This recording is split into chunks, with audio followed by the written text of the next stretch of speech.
What's crack-a-lackin', everybody? What is going on, everybody?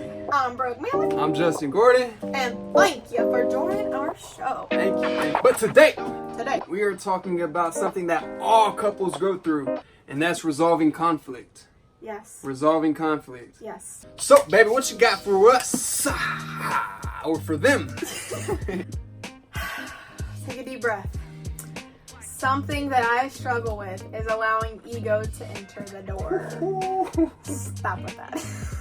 Oh, man. I'm just being real. She is. Something. That she is. I have had to train myself to become wildly aware of what's taking place in this noggin of mine, especially during tension. As crazy as this might sound, I'm not crazy, I promise, but during those conversations that get a little heated with people, I'm having another conversation in my head, okay? And it's saying stuff like, don't do this, say this, act like this. And sometimes I get that a very annoying but precious guidance voice saying, you shouldn't have done that, recoup yourself. And it's been extremely, extremely helpful during my journey because I'm aware of what I'm doing and I'm no longer reacting, I'm responding. And that's been really helpful. Ooh, yo, right there, yo, that right there, that's a huge nugget right there. So, nugget?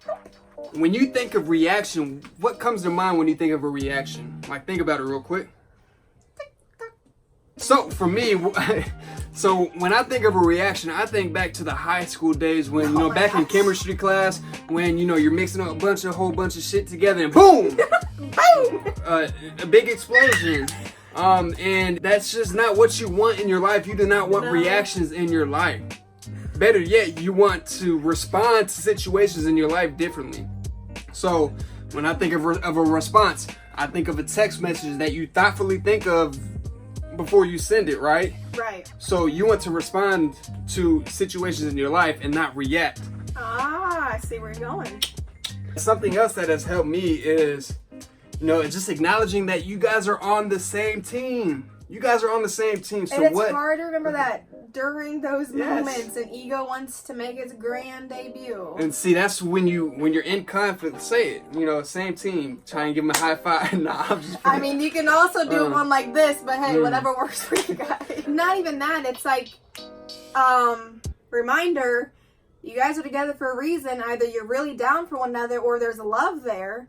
Why inflict that harm and pain just because you're in pain? Right. Like, there's no sense to that.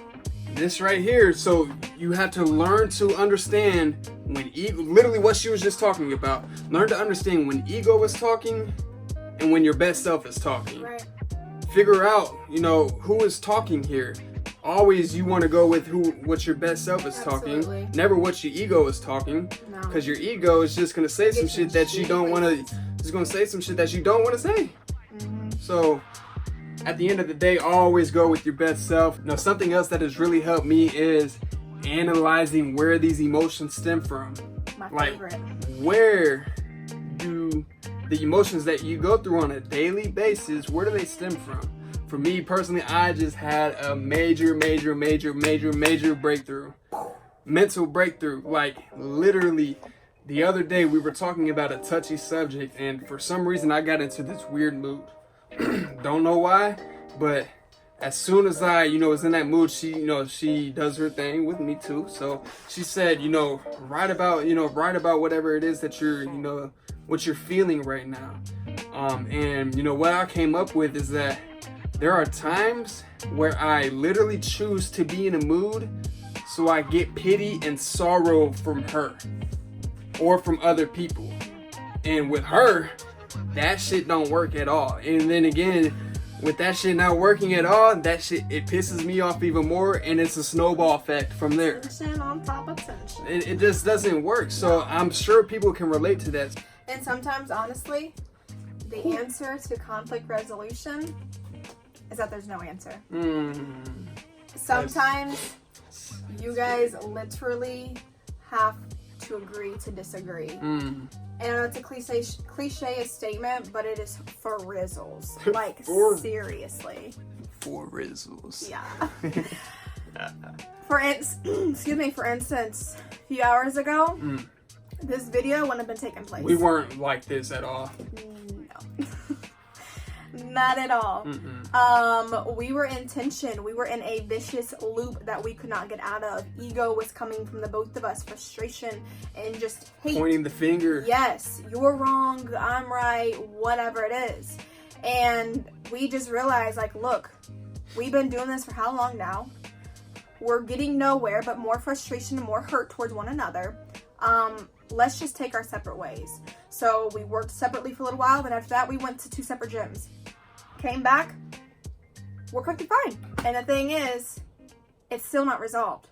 That's the major key point, is you have to be okay with certain situations going unresolved. It makes a huge difference. No, absolutely.